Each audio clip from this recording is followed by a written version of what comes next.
హైదరాబాద్లో మన real estate development అనేది ఎలా ఉంది, ఎక్కడ పెట్టచ్చు అంటారు? హైదరాబాద్ రియల్ ఎస్టేట్ మేడం ఇప్పుడు కరెక్ట్ టైం మేడం హైదరాబాద్లో ఇన్వెస్ట్మెంట్ చేసే వాళ్ళకి. ఓకే, ఇప్పుడు కనుక మిస్ అయిపోతే హైదరాబాద్ మార్కెట్లో జంప్ అయిపోతాయి ప్రైసెస్. ఓకే, సో ఇప్పుడు రైట్ టైం హైదరాబాద్లో ఇన్వెస్ట్మెంట్ చేయాలంటే ఏ ప్లేస్ కరెక్ట్ ప్లేస్ అంటే హైదరాబాద్లో సౌత్ ఫేస్ అంటే బెంగళూరు హైవే వైపు ద నెంబర్ 1 గ్రోత్ కారిడార్ అన్నట్టు. ఓకే, సో ఎందుకు Bengaluru highway to south, Hyderabad south అంటే ఎందుకు అటువైపు ఎక్కువ అంటే మీకు తెలుసు 10-15 ఇయర్స్ బ్యాక్ హైటెక్ సిటీ వచ్చినప్పుడు మీరు మన మురళీమోహన్ గారు గజం 750 రూపాయలు అమ్మిండ్రు. ఆయన ఎన్నోసార్లు వీడియోలో కూడా చెప్పారు గజం 750 రూపాయలు అమ్మింది, ఇలా 4 లక్షల రూపాయలు.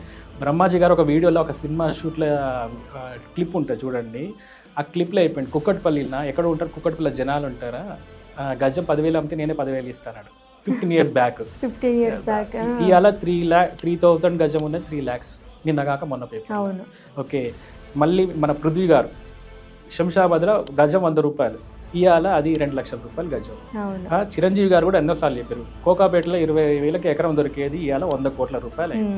దీన్ని బట్టి మీకు అర్థమవుతుంది ఎక్కడ ఇన్వెస్ట్మెంట్ చేస్తే ఎన్ని డబ్బులు పెరుగుతున్నాయి అని లైవ్లో మీకు తెలిసిపోతుంది. ఓకే, మన వాళ్ళందరూ అంటారు మా తాత కొనలేదు మా నాన్న కొనలేదు అని ముచ్చట చెప్తారు.